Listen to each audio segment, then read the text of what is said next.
Welcome back. I'm Sheila Hamilton. And you're listening to Beyond Well. I have John, the producer, John. Yep.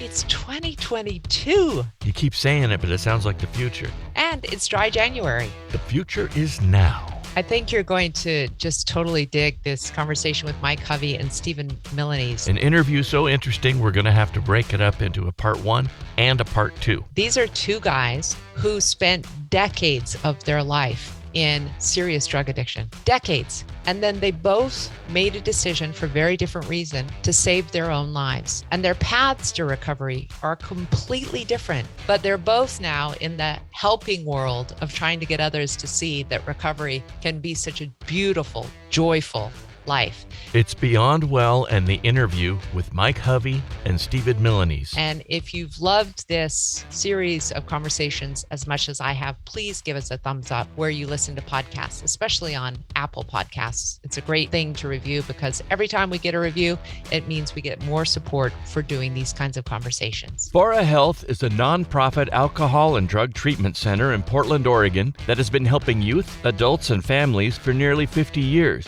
They offer compassionate, comprehensive, and affordable care for everyone, regardless of background, orientation, or ability to pay. Fora recently opened a new state-of-the-art campus in Portland's Southeast Gateway District, and the entire campus is healing and supportive. You can find out more about their full array of evidence-based therapies for drug and alcohol treatment at www.forahealth.org. If you or a loved one needs support, there are many options and personalized approaches to care. Reach out to Fora Health at 503-535-1151 or see the show notes for more details. Part 1. Mike Hovey. Hey, Mike, it is so good to see you. How are you today? I'm well. Thank you, Sheila. Yeah, you look well. And this is one of my greatest pleasures of doing this series is to talk to people whose lives were so difficult, who felt so despondent, and to see just the magic in your eyes and your face and your complexion and just the health that beams off you. Do you give thanks every single day for this space that you're now in? Every single day. I wake up affirmations and I always thank the universe for the miracles that I get to take part in today and the miracles I get to witness today. You know, I really am blessed, so blessed to be here.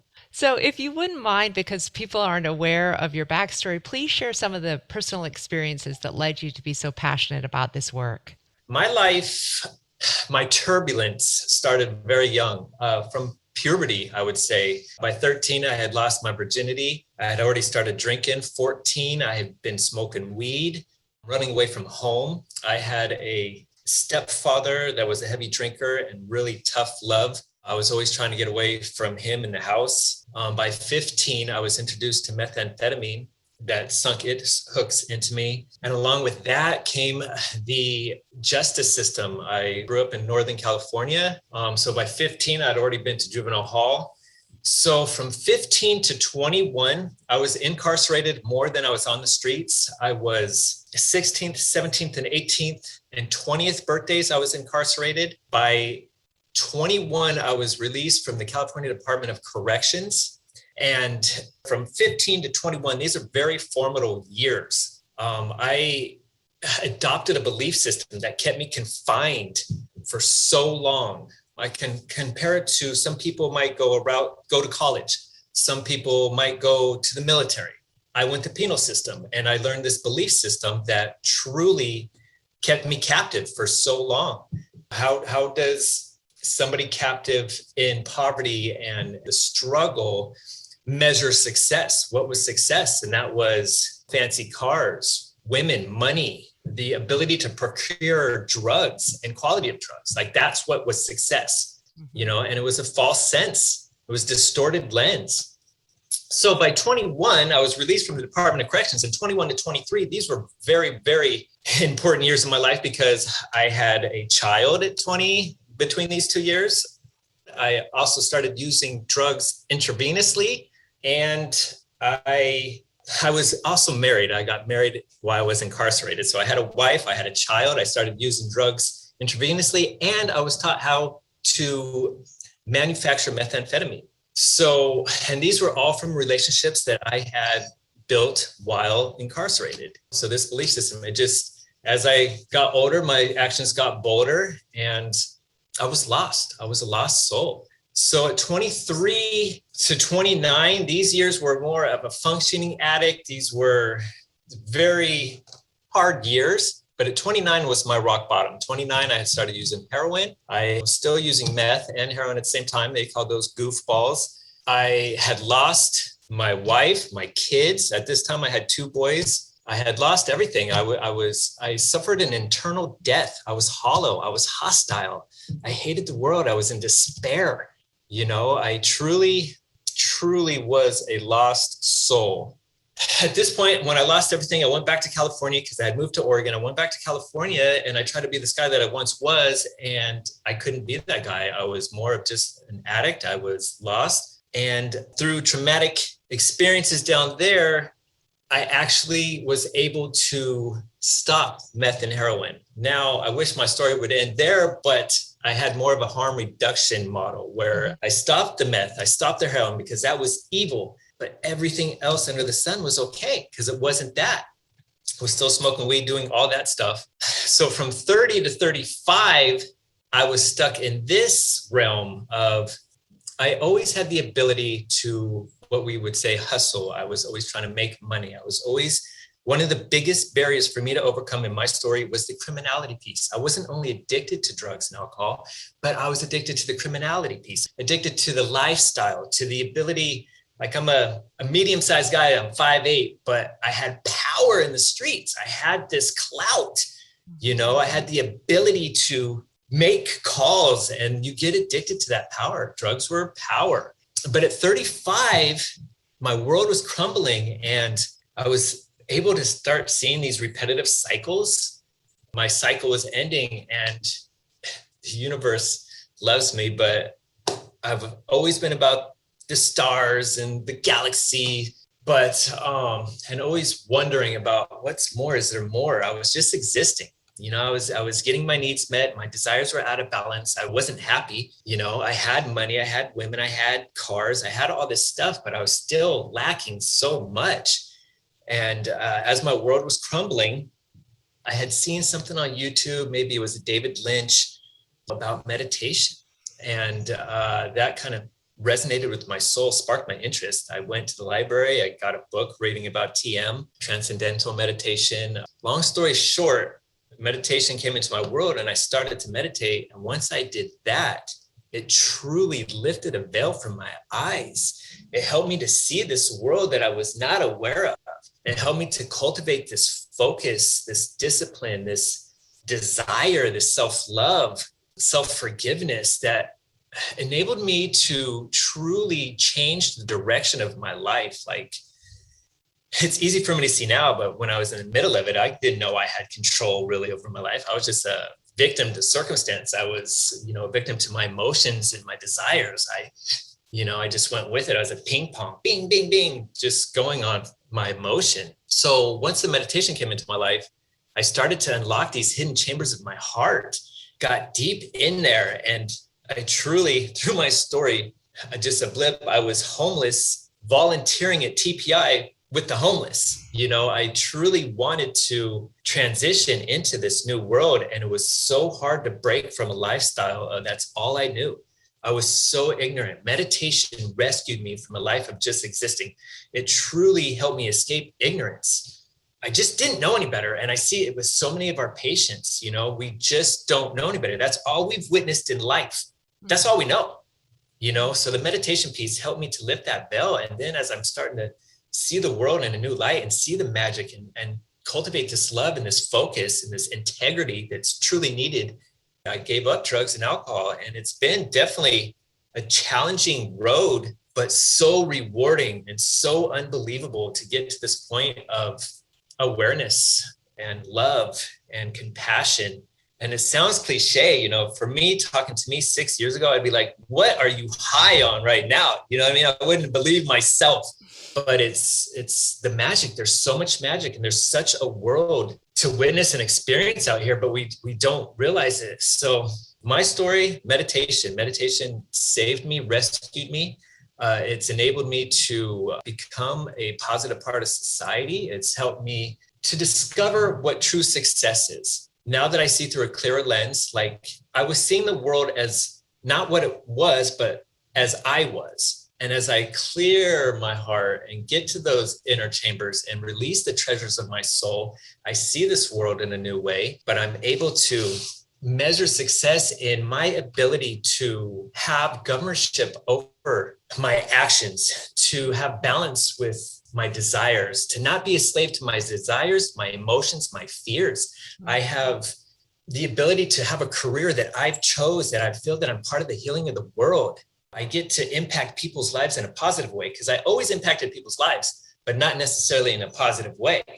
And in that, from 30 to 35, I was really into the distribution of drugs and sales and all this. And it's weird because the transferable skills in that time is so comparable, because I still interacted with so many different people. I still had the mentality that I wanted to uplift and empower. I was helping people get their needs met. I was trying to create smiles, but it just was distorted. And I was still poisoning people, but my intent, ignorant as it was still to brighten people's lives while still making money, of course, and trying to get my needs met. But now in this world, I impact people's lives. I still create smiles. I still try to light the way for others and give hope. Hope is so needed. While I'm always in everybody's ear, anybody that's here knows I'm either mentor Mike, meditation Mike, because that meditation piece, if I could do it, anybody can do it. It's something that's free. It's something that will unlock your truth. So I'm in everybody's ear about meditation here. Can I just ask you a question about this? Because you're the Sure. first person that I've talked to who really speaks to not only the drugs having its claws in you, and not only the dysfunction having its claws in you, but the lifestyle also having its claws in you. That there is a mutual respect among people living on the street, that there is a system of being, that there is a power structure, that there is a way to be popular and well liked. I think for people on the outside, we don't often recognize the incredible hold that that system has on people. And it may be why when Laurelhurst Park was swept and they offered 80 people permanent housing, only 40 took up the offer, because that other structure means too much. Yeah. It's how you have value in this world. It's how you make your mark, how you're going to be remembered. You built this reputation, the false sense that it is, but it's still, that's what all we had in this world. I mean, some people earn degrees, through the college. Some people earn ranks through the military. I earned my stripes through the streets and through the penal system. And I had like a street degrees, and I took it very seriously. And if anybody were to try to test me, I had to be that viciousness, even if it wasn't in my heart, I had to survive. It was existing, surviving. It wasn't as if I was in control. It was. Can I ask you, what kind of pushback and questioning do you get from other people that you are now attempting to counsel? What will they say to you about their resistance in giving up not just the drugs, but this lifestyle? When I see them, a lot of them are really broken down. That's the best part of my job, is to see people come in with the lights off and watch the lights come back on. And the best thing that I have going for me is they see my true joy and my baseline peace. Like, I'm not perfect, but I have this energy that I expel to all these people, where my words have authority. I had authority in the streets in another life because of what I've done, and I've earned my stripes. In this life, I have my clean time now and my sobriety and joy. And joy will help others be like, man, I've heard many people say, I want what he got. There's still resistance, because people, when that's all you know how to get your needs met, and you don't realize there's other routes. And then when somebody comes and tells you, well, meditation is going to help you, it's a turn-off word. Meditation is a turn-off word to a lot of people. The only meditation I knew in my world was premeditation. I knew I didn't want a premeditated case back in the day. I would have never guessed I'd be advocating for meditation. But I think it's my persistence when people, it's my joy, it's my ability like I rub elbows with so many people that have masters and bachelors and all these degrees. Like my superpower here is my connection to pain, to turbulence, to the stories that there's some intense stories in recovery, but my ability is to connect to that and to give insight that, okay, I know what this is like. I know I've been there and this is how we get out. This is how I got out. We all have our own escape route, but there's golden threads to all this. And it takes integrity. It takes focus. It takes self-love and really self-forgiveness, and then how do we get there? How does somebody get to that point to start building these attributes? And that's where I feed in. I always bring it right back to meditation. Bam! And then we have, the curriculums, and we have all these other, the yogas, and we have all these other things that really complement and go well with it. But yeah, I think meditation is the instrument of the universe. Once you learn to play that, life is really, really, really, it's amazing. It's unbelievable. Did you have a difficult time balancing your enthusiasm and this love of this beautiful new life during the pandemic, or is it so fully ingrained in you now that the circumstances outside of you didn't really matter? Fully ingrained in me now.